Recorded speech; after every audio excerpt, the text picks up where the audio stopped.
It is not true that a compact red smudge in the early universe automatically means a small, young galaxy full of stars. The assumption is seductive because it feels almost inevitable. The farther we look, the more we see light shifted toward the red. The smaller and brighter an object appears in a single image, the more natural it is to imagine it as an extremely dense star-forming core, a galactic embryo burning at frantic rates. And yet that very mix of compactness, color, and brightness contains an unstable constraint.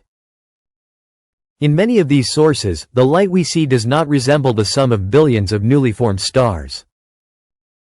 It looks like processed light, filtered and recycled by thick, hot gas responding to a different kind of central engine. The paradox of the little red dots is not that they are red. It is that they are red in a way that is too orderly. If it were only dust, if it were only stellar age, if it were simply the effect of a very young but compressed stellar population, we would expect consistently recognizable spectroscopic fingerprints. A continuum dominated by stars, typical absorption features, lines that tell stories of metallicity and temperature. Instead, when observation stops being just an image and becomes a signature of light, an ambiguous language appears. Some of these sources show a step in the continuum. At first glance, it looks like the trace of stellar populations with some age. But in the very early universe, that step arrives when it should not, or it is far more pronounced than realistic stars could produce in such short times. This is where visual labels begin to fail. The same feature that makes you say, galaxy, could, in fact, be a disguise of gas. A 2026 study pushed this line of reasoning to its most uncomfortable limit. In that work, many little red dots are consistent with young supermassive black holes, not yet obvious as classical quasars, but embedded in extremely dense environments. A kind of cocoon of ionized gas capable of dominating the spectrum through nebular emission and reprocessed continuum. The mental image is counterintuitive. Not a galaxy lighting up its center, but a center illuminating and shaping everything around it. The object appears small precisely because the region we see is the cocoon itself, compact and bright.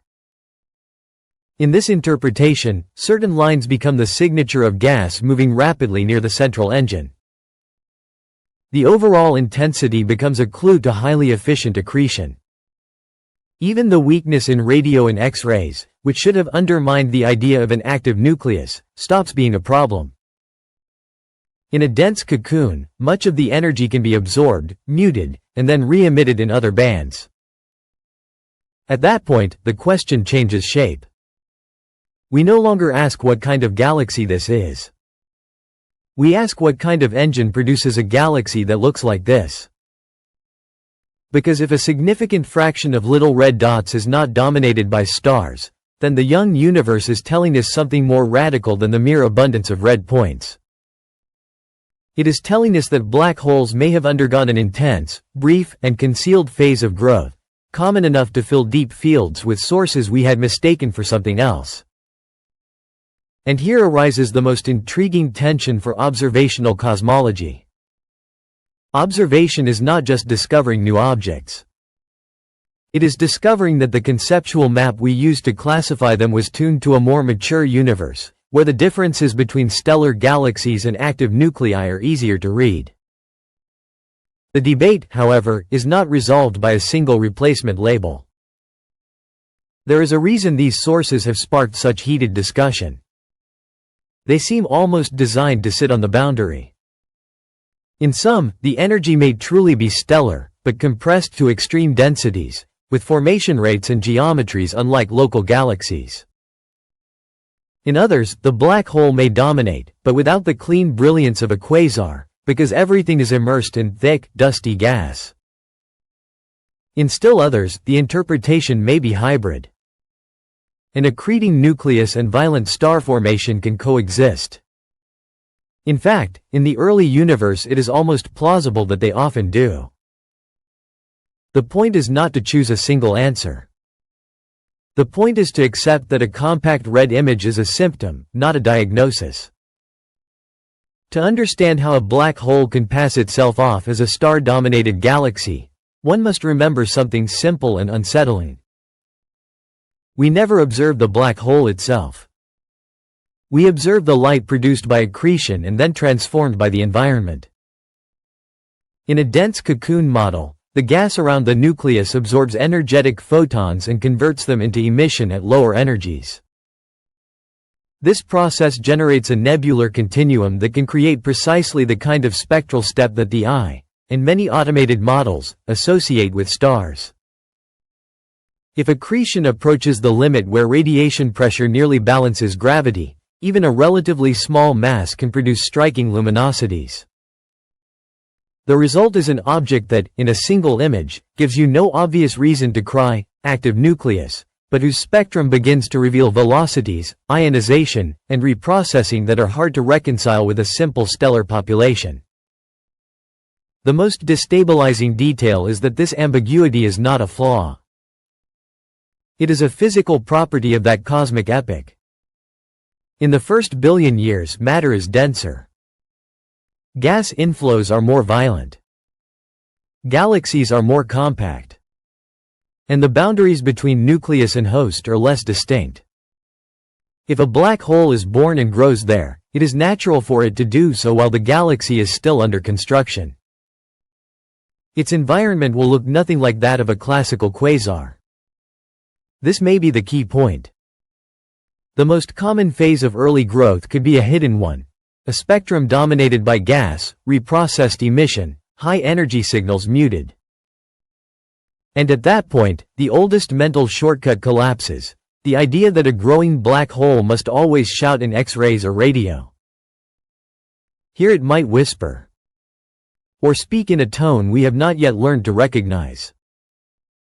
This perspective has concrete consequences. If many little red dots are growing black holes, some estimates of stellar mass in the early universe may be inflated. Part of the light attributed to stars would actually be light produced and reprocessed by gas fed by accretion. If so, some galaxies that seemed too massive too early become less paradoxical. But immediately another paradox emerges. Then black holes really do grow extremely early. And we must understand how they found initial seeds and conditions to accrete so rapidly without destroying the environment that feeds them. It is a delicate balance. Accretion produces radiation and winds. Radiation and winds can drive gas away. Without gas, accretion stops. A dense cocoon is almost a natural solution to this puzzle. It can trap and reprocess energy. It can attenuate the most penetrating signals. It can maintain, at least for a time, a flow of matter toward the center. Yet precisely because the boundary is so thin, the story remains open. And the most fascinating part is methodological. The early universe confronts us with a problem of translation. We are trying to read extreme phenomena with alphabets built on calmer examples. That is why observational strategy changes. It is no longer enough to say, red and compact. We must ask, what shape do the lines have? How broad are their profiles? How fast is the gas moving? Is there excess emission suggesting nebular reprocessing? Is there dust with coherent attenuation? And above all, does the same source, observed in different bands, maintain behavior that a stellar model can sustain without becoming unnatural? When these questions are asked systematically, the category of little red dots stops being a single species. It becomes a set of possible physical states, some stellar, some accretion-dominated, some hybrid. And here comes the most hypnotic lesson, because it concerns how we trust images. In deep astronomy, the image is always a seduction. A tiny dot can seem harmless, yet contain the most energetic regime in the universe. A small galaxy may not be small at all.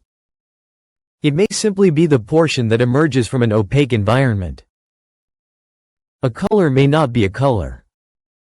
It may be the signature of photons that have taken a complicated journey, absorbed and re-emitted multiple times until they become exactly what the instrument detects best.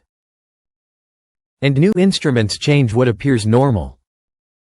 If you observe mainly in the infrared, you bring to the forefront a theater of objects we could not even suspect before. Sometimes, then, it is not the universe that has changed behavior. It is we who have changed ears. And suddenly, within an apparently ordinary red smudge, we hear the hum of a central engine rewriting the history of cosmic growth. This is no minor detail. It is a fracture in the way we build categories. For years, the mental distinction was simple. If an object is extended and granular, you think of stars. If it is point-like and violent, you think of an active nucleus. But little red dots escape both images. They are compact but not point-like. They are luminous but do not shout in the expected way. They look like young galaxies and, at the same time, behave like systems in which gas is acting as an unfaithful translator, turning accretion energy into a spectral outfit that resembles a stellar body. The boundary is no longer a line. It is a zone. And in that zone, the most important question is not only what they are.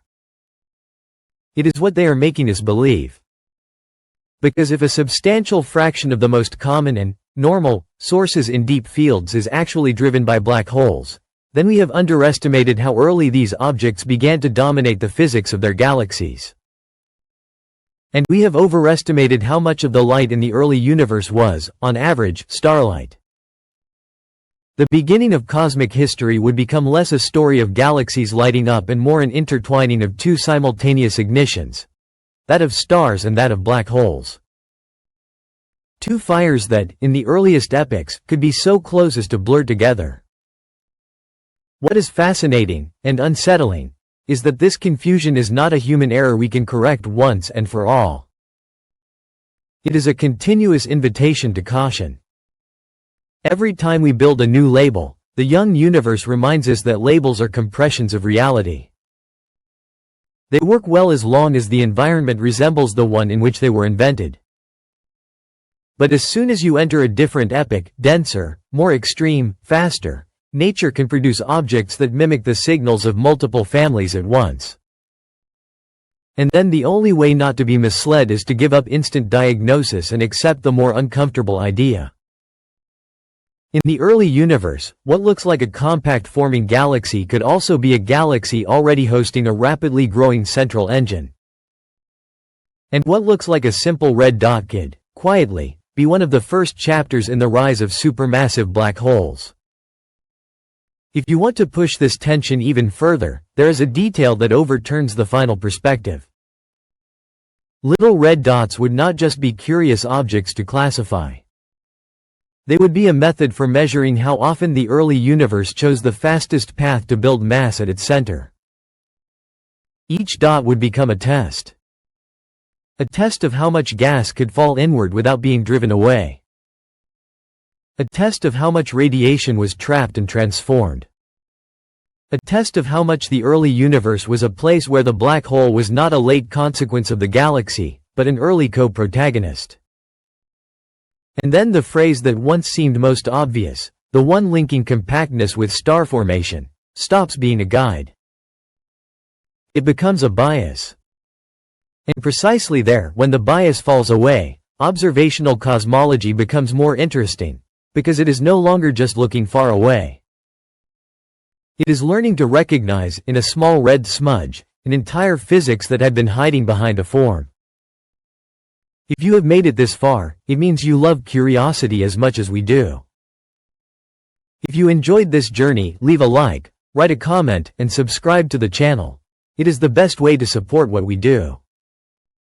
Your presence truly makes a difference. Until the next exploration.